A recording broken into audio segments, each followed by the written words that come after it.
রান্না মানে শুধু মশলা আর আগুনের খেলা নয়, রান্না মানে ভালোবাসা আর দীর্ঘ সাধনা। আজ আমরা এমন একজনের কথা বলবো যার হাতের জাদুতে খাবারের স্বাদ পায় নতুন প্রাণ। তিনি শেফ শেখ রানা।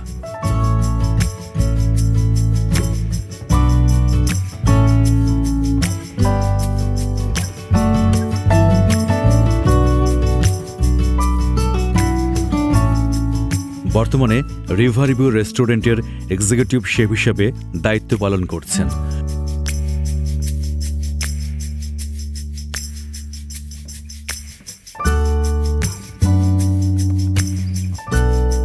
(1991) সাল ঢাকার দোহারের নিভৃত গ্রাম বাবুরডাঙ্গিতে জন্ম নেন রানা।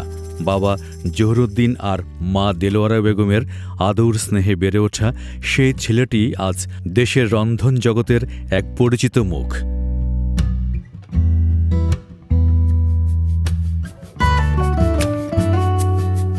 একজন শেফ যখন কিচেনে লড়াই করেন তখন তার শক্তির উৎস থাকে পরিবার। রানার জীবনেও তার ব্যতিক্রম হয়নি। স্ত্রী আর 2 সন্তান নিয়ে তার সুখের সংসার। শেফ হিসাবে প্রায় 2 দশকের দীর্ঘ এক যাত্রা। রানার পথ চলাটা কিন্তু সহজ ছিল না। হাতে খড়ি হয়েছিল মায়ের হাতের রান্নার স্বাদ থেকে। এরপর প্রফেশনাল জীবনে এসে অনেক ওস্তাদ আর গুণী শেফদের শিক্ষা আর সাহচর্য থেকে নিজেকে গড়ে তুলেছেন। দীর্ঘ 20 বছরের ক্যারিয়ারে রানা শেফ হিসেবে কাজ করেছেন দেশের বহু স্বনামধন্য রেস্টুরেন্টে। অভিজ্ঞতা, অদম্য পরিশ্রম আর মানুষের ভালোবাসা সব মিলিয়ে শেখ রানা আজ এক অনন্য নাম।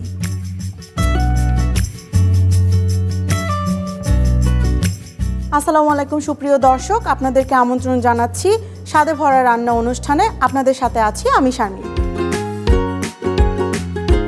আমাদের আজকের পর্বে আমাদের সাথে আছেন শেফ রানা। আমি আমন্ত্রণ জানাচ্ছি শেফ রানাকে। আসসালামু আলাইকুম। ওয়ালাইকুম আসসালাম। শেফ কেমন আছেন? আলহামদুলিল্লাহ, ভালো আছেন? জি শেফ, আলহামদুলিল্লাহ। শেফ, আজকে আপনি আমাদেরকে কি করে দেখাচ্ছেন? আজকে আমরা মিক্সড ভেজিটেবল ওয়েস্টার সস এবং খুবই নামটা খুব ইন্টারেস্টিং এবং এর সাথে এখানে যত ধরনের ভেজিটেবল আছে সব ধরনের ভেজিটেবল দিয়ে আমি আজকে তৈরি করে দেখাবো। এটা খুব সুস্বাদু এবং স্বাস্থ্যকর হতে যাচ্ছে। মিক্সড ভেজিটেবল ওয়েস্টার সস করতে যা যা লাগছে: ব্রোকলি, বাঁধাকপি, লেটুস পাতা, বরবটি, গাজর, ক্যাপসিকাম, পেঁয়াজ, সুইট কর্ন, কাঁচামরিচ, টমেটো, ফুলকপি। আমি তো এখানে টপিংগুলো আগে থাকতে কেটে রাখছি। তো এর সাথে আমি কিন্তু প্রতিটা জিনিসে একটু করে বলি। ইয়েলো ক্যাপসিকাম দিয়ে দিচ্ছি স্লাইস করে কেটে। এর সাথে আমি রেড ক্যাপসিকাম দিয়ে দিয়েছি স্লাইস করে কেটে। আসলে আমাদের এশিয়ান কুজিনে যদি এইসব খাবারে যদি আমরা একটু ক্যাপসিকামটা রাখি, খাবারের স্বাদ এবং খাবারের টেস্টটা অনেক বৃদ্ধি পায়। যেহেতু মিক্স ভেজিটেবল, তাই আমরা সবগুলো একসাথে আমি একটু রেড কেবিজটা দিয়ে দিব। আমি আসলে কিন্তু সবগুলো জিনিস কেটে রেখেছি, কিন্তু জাস্ট বোঝানোর জন্য, দেখানোর জন্য আমার অডিয়েন্সদেরকে। এখন বর্তমান অডিয়েন্স কিন্তু আমাদের থেকে অনেক স্মার্ট, তারপরও দেখাচ্ছি আর কি। এই রেড কেবিজটার কারণে কিন্তু আমার পুরো ভেজিটেবলের লুকটা কিন্তু অন্যরকম হয়ে গেছে। এর সাথে আমরা কিছু মাশরুম দিয়ে দিব। আসলে ভেজিটেবলের সাথে যদি আমরা মাশরুমটা না দিই, আসলে ভেজিটেবলটা মনে হবে না এটা অসম্পূর্ণ রয়ে গেছে। এর সাথে কিছু বেবি কর্ন দিব, কিউব করে কাটবো। এখন আমরা মূল কুকিংয়ে চলে যাব। জি শেফ। এখন আমাদের যে রান্নার তেলটা আছে, এই তেলটা দিয়ে দেব 2 চামচ। খুবই অল্প তেল দিয়ে আমরা এটাকে রান্না করব। আমরা যে ধরনের কুজিং তৈরি করি না কেন, আমরা সবসময় চেষ্টা করব আমাদের যে পাত্রটা বা যে কড়াই বা যে পেন যে যেটাতে পাকাই না কেন, সবসময় চেষ্টা করবেন যে এই পাত্রটা গরম করে তারপরে আপনারা পেঁয়াজ বা রসুন যেটাই দেন না কেন দেওয়ার চেষ্টা করবেন, তাহলে খাবারটা অনেক স্বাদ বৃদ্ধি পাবে। এর সাথে আমি প্রথমে দিয়ে দিচ্ছি 1 চা চামচ রসুন ফাইন চপ করে, এবং এর সাথে আমি সামান্য করে একটু ব্যাসিলিক সস। ব্যাসিলিক সসটা অনেকেই ভাবতে পারেন যে এটা আসলে কি। এটা আসলে ওই রকম কিছুই না, এটা লাল মরিচ এবং রসুনটাকে আমরা যে ওই ছোটোবেলায় বড়ই আচার খাইতাম ছেঁচে, সেম ওই জিনিসটাই আর কি। রসুন এবং লাল মরিচের একটা পেস্ট বলা চলে। হ্যাঁ, সুন্দর। এর সাথে আমাদের যে ভেজিটেবলগুলো আছে আমরা দিয়ে দিব। নাইসলি আমরা এটাকে সতে করে নিব। এবং দেখতেই পাচ্ছেন কত ন্যাচারাল ভাবে কালারটা আসলে খুবই সুন্দর কালার। যতই বলেন না কেন, যে ধরনের মিট বলেন না কেন, চিকেন বলেন, বিফ বলেন, মাটন বলেন, যাই বলেন, ভেজিটেবলের কাছে কিন্তু সবাই ধরা। ভেজিটেবল হলে এমন একটা জিনিস, এটা খেতে এবং দেখতে দুটাই সুন্দর এবং ভালো। এখন আমি ওয়েস্টার সস দিয়ে দিব। কতটুকু দিচ্ছি শেফ? আমি 2 চা চামচ ওয়েস্টার সস, সুগার দিয়ে দিচ্ছি ব্যালেন্স করার জন্য, লবণ দিচ্ছি স্বাদ মতন। এখানে আমি সামান্য করে একটু ব্ল্যাক পেপার এবং হোয়াইট পেপার দিয়ে দিচ্ছি।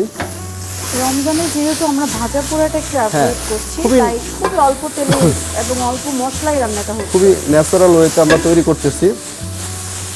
এর সাথে সাথে আমি দিতে যাচ্ছি আমার চাক্কা বাটার জি। 2 চা চামচ।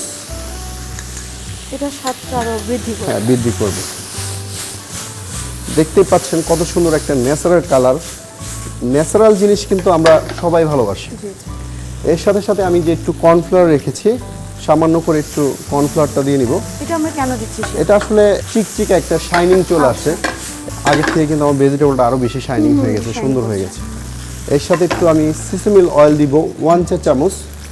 এটা কিন্তু আপনার তিলের একটা তেল, আচ্ছা, এটা আমাদের শরীরের জন্য অনেক খুবই উপকারী। উপকারী। আমাদের অনুষ্ঠানের উদ্দেশ্যই হচ্ছে আসলে ভাজা পোড়া অ্যাভয়েড করে কিভাবে কম তেলে কম মশলায় সুস্বাদু খাবার আমরা দর্শককে দেখাতে পারি। এক্স্যাক্টলি। এর সাথে আমরা দিয়ে দিচ্ছি গার্লিক ফ্রাই। এটা আমার খুবই ফেভারিট একটা জিনিস, এটা আমি খুব ভালোবাসি। এবং এটা যদি আমার সেটআপে থাকে, আমার কাছে মনে হয় যে সব পূর্ণতা। এই ডিশটা আপনারা চট্টগ্রাম গোল্ড গার্ডেন রেস্টুরেন্টে এসে উপভোগ করতে পারেন এবং আপনারা আমাদের সহজ রেসিপি দেখে বাসায় তৈরি করে আপনার প্রিয়জনকে, পরিবারকে এই ভেজিটেবলটা তৈরি করতে পারেন সেহরি এবং ইফতারিতে যে কোনো সময়। শেফ, আমাদের তো রমজানটা শেষের দিকে। রমজান শেষ হতে হতে আমাদের সবার মনে একটা ঈদের আমেজ তৈরি হয়। আপনার ছোটবেলায় ঈদটা কেমন কাটতো? রমজানের ঈদটা ছোটোবেলায় একটা অন্যরকম একটা অনুভূতি কাজ কাজ করছে। করতো। এখনকারটা পুরোটাই আলাদা। ছোটোবেলার অনুভূতিটা আসলে কখনো ভোলার মতন না, যেখানে বাবা, চাচা, ভাই সবার কাছ থেকে সালামি নিয়ে একটা গিফট পাওয়া খুবই একটা আনন্দ এবং ছিল। নতুন জামা কেনার নতুন আনন্দটা জামা তো কেনার সময় অন্যরকম। এবং আমাদের যারা ভাই বোন ছিলাম তখন মানে ড্রেস কিনতাম, লুকায় রাখতাম, আমারটা দেখানো যাবে না। যদি কেউ ড্রেস দেখতো তাহলে কি কান্নাকাটি শুরু করে দিতাম, এই আমারটা দেখে ফেলছে, পুরান হয়ে গেছে গা। তো এরকম একটা উৎসব ছিল, কিন্তু এখন ওই উৎসবটা দিন যাচ্ছে আর নিজে একটু বড় হচ্ছি, এখন অনেক মানুষকে দিতে হয়। এর সাথে সাথে একটা জিনিস বলতে চাই, এখন প্রতিটা রমজান যখন চলে যায় মনে হয় নিজের জীবন থেকে একটা বছর চলে যায় এবং আগামী বছরটা আমি পাবো কিনা সেই জিনিসটা আমরা চিন্তা করি। সময়ের সাথে সাথে মানুষ যে দিন বদলায় এবং অনুভূতি পরিবর্তন সময়ের সাথে সাথে মানুষ বদলায়। সবাই সবার জন্য দোয়া করবেন এবং রমজানের বাকি যে দিনগুলো আছে সেগুলো আপনারা সুন্দরভাবে কাটাবেন এবং সুস্বাস্থ্য এবং নিরাপদ খাবার আপনারা খাওয়ার জন্য চেষ্টা করবেন। এখন আমরা পরিবেশন করব।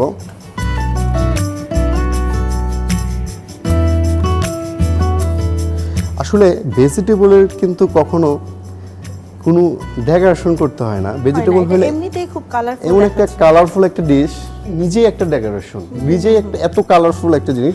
তারপর আমি এখানে একটা জিনিস অ্যাড করতে চাই, আমি একটু রসুন ভাজাটা দিয়ে দিতে চাই। দেখতেই পাচ্ছেন আমাদের মিক্সড ভেজিটেবল ওয়েস্টার সস হয়ে গেছে। খুবই স্বাস্থ্যকর এবং খুব ন্যাচারাল একটা ফুড তৈরি হয়ে গেল আমাদের মিক্সড ভেজিটেবল ওয়েস্টার সস। অসংখ্য ধন্যবাদ শেফ, এত অল্প সময়ে স্বাস্থ্যকর এবং সুস্বাদু একটা খাবার আমাদেরকে রান্না করে দেওয়ার জন্য। আপনাকে অনেক ধন্যবাদ। দর্শক দেখতেই পেলেন ভেজিটেবল দিয়ে শেফ আমাদেরকে কত সুন্দর স্বাস্থ্যকর একটা সুস্বাদু খাবার তৈরি করে দেখালেন। আপনারাও এটা বাসায় ট্রাই করবেন। দেখা হচ্ছে আগামী পর্বে নতুন কোনো রেসিপি নিয়ে। সেই পর্যন্ত ভালো থাকুন, সুস্থ থাকুন। আল্লাহ হাফেজ।